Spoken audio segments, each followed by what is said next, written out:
ময়নাকে এসে হুমকি দেওয়ায় অয়নের বাবাকে উচিত শিক্ষা দিল ময়না। হ্যাঁ বন্ধুরা, এমনটাই দেখা যাবে। তাই সম্পূর্ণ জানতে ভিডিওটিতে লাইক দিয়ে চ্যানেলটি সাবস্ক্রাইব করে দেখতে থাকুন।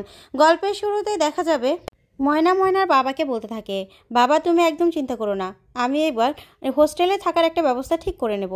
তখনই ময়নার বাবা বলতে থাকে, না রে মা, সব কিছু তো মিটতেই গেছে, তাইলে ওই বাসায়। তখনই ময়না বলতে থাকে, না বাবা, আমি ওই বাসায় আর যাব না। তখনই ময়নার বাবা বলতে থাকে, কেন যাবি না? কেন যাবি না? তখনই ময়না বলতে থাকে, বাবা আমি আর ওই বাড়িতে যাইতে চাই না। তুমি তো জানোই অয়ন রে যদি কলেজ থেকে বার কইরেও দেয়, তারপরেও কিন্তু অয়নের এই লড়াই থামবো না। আমি জানি হ্যাঁ তো এই শহরেই থাকবো, আর তাই আমি চাই না আমার জন্য ওই বাড়ির কারো কোনো ক্ষতি হোক। তাই আমি এইখানেই থাকুম বাবা, আমি একাই থাকতে পারুম। তুমি আমার জন্য একদম ভাইবো না। তুমি না এবার বাংলাদেশ যাওয়ার ব্যবস্থা করো। ওই জায়গায় ঠাম্মি আর রূপাইও তো একা, কে জানে রূপাই স্কুলে যায় নাকি যায় না। তখনই ময়নার বাবা ময়না এই কথা শুনে ময়নার দিকে তাকিয়ে থাকে। অন্যদিকে দেখা যাবে অয়নের বাবা অয়নকে মারতে থাকে আর বলতে থাকে, তুই ভেবে দেখেছিস তুই আমার মাথাটা কতটা নিচু করেছিস? তুই এত বড় একটা কাণ্ড করার আগে একবারও তো আমার কথা ভাববি। তখনই অয়ন বলতে থাকে, আমি কি করব বাবা? তখনই অয়নের বাবা বলতে থাকে, তুমি কি করবে মানে? তুমি বুঝে করনি কোনো কিছু? তখনই অয়নের মা বলতে থাকে, তুমি এরকম করে কেন ছেলেটাকে বলছো বলো তো? তখনই অয়নের বাবা বলতে থাকে, হ্যাঁ তোমার ছেলের জন্য এখন আমি সবার কাছে বারবার করে হাত জোড় করি, তাই তো? যখন ভর্তি করিয়েছি তখনও হাত জোড় করে ভর্তি করিয়েছি, এখন আবার কলেজ থেকে বার করে দেবে তখন আবার হাত জোড় করবো সবার কাছে। আমার এটাই কাজ, তাই তো? আমাকে ছোট করার আগে তোমার ছেলে একবারও কি ভাবতে পারে না? ভাবতে পারে না? আর ওকে না একবার বলেছি যে তুই নেশা করবি না, তুই না আমাদেরকে বলেছিলি তুই নাকি নেশা করিস না। তখনই অয়নের মা বলতে থাকে, ও নেশা করে না তো এখন? তখন অয়নও বলতে থাকে, হ্যাঁ বাবা আমি তো নেশা করি না। তখনই অয়নের বাবা বলতে থাকে, চুপ করো তুমি।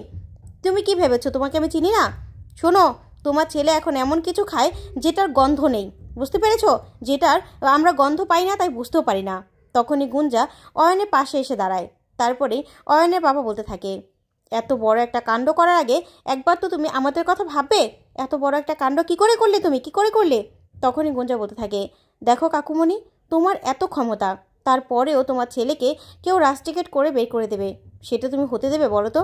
তখনই অয়নের বাবা বলতে থাকে, আমার ক্ষমতা জোরেই তো ওকে ভর্তিটা করিয়েছিলাম।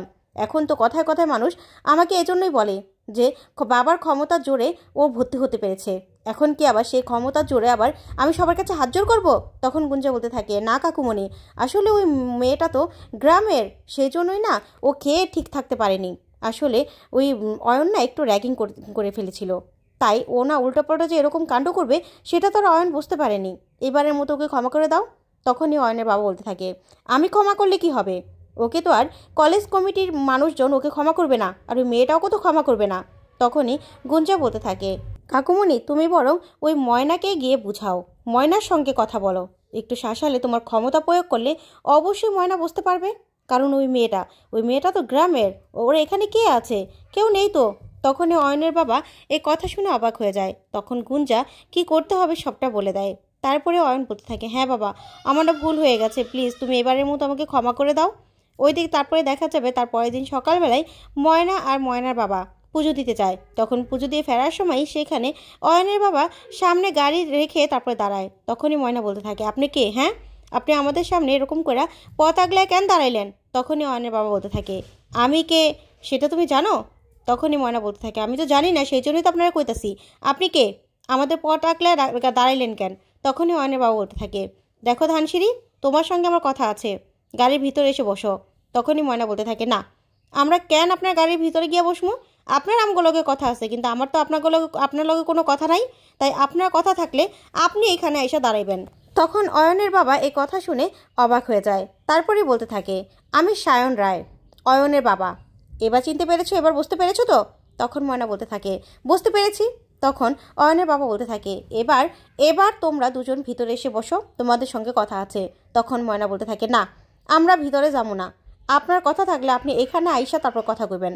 তারপরে অয়নের বাবা বেরিয়ে আসার এসে বলতে থাকে, নাও এসে পড়েছি।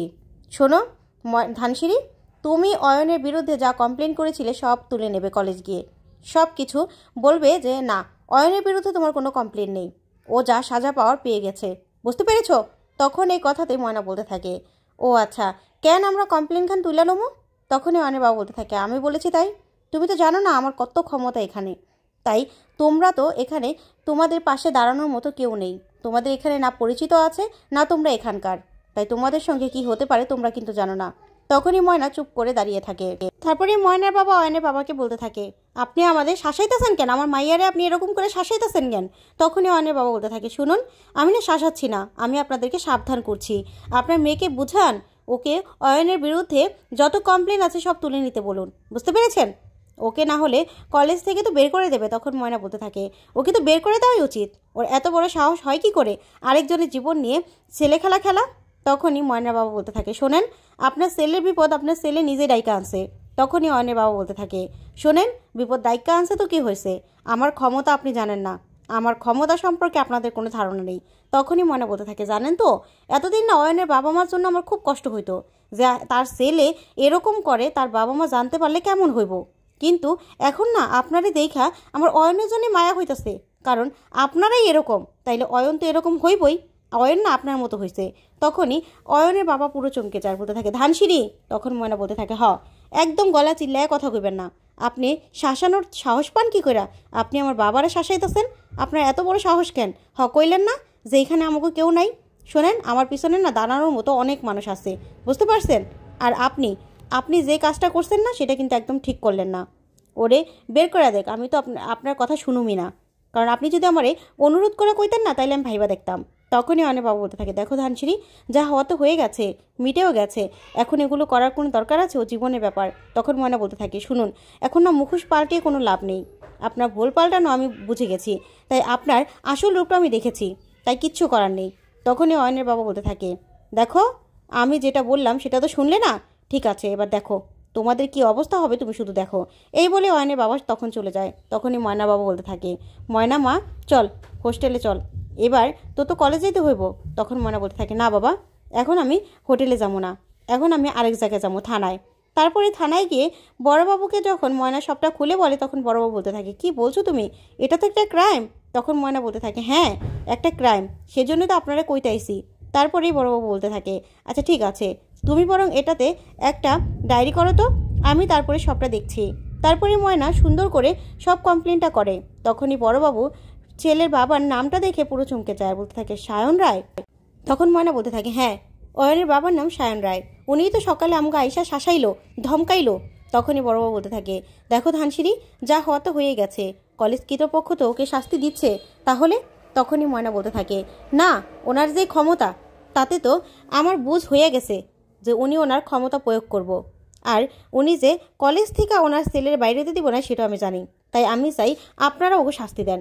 তখনই বড়বাবু বলতে থাকে, দেখো, তুমি সায়ন রায়কে চিনো না, ওনার কিন্তু খুব ক্ষমতা, আর উনি কিন্তু ভালো লোক নয়। তাই বলছি, একটু সাবধান হয়ে যাও ধানসিঁড়ি। তখন ময়না বলতে থাকে, আপনি তো একটু আগে বললেন যে যা করার আপনি করবেন, আপনি ওনারা গ্রেপ্তার করবেন, তাইলে আমি তো কমপ্লেন খান করছি, আপনি ডায়েরি খান লেখান আর ডায়েরির নাম্বার খান আমার দেন। তখন বড়বাবু বলতে থাকে, যা বলছো ভেবে বলছো তো? এটা কিন্তু খুব রিস্ক হয়ে যাবে। তখনই ময়না বলতে থাকে, আমি না বিপদ নিয়ে খেলতে ভালোবাসি, আপনি ডায়েরি খান দেন। তখনই ডায়েরির নাম্বার খান দিলেই ময়নার বাবা সেখান থেকে চলে যায়। তখনই বড়বাবু সাথে সাথে অয়নের বাবাকে সবটা খুলে বললেই অয়নের বাবা ভয় পেয়ে যায়। তো বন্ধুরা, আজকের আপডেটটি কেমন লাগলো কমেন্ট করে জানাও। ধন্যবাদ।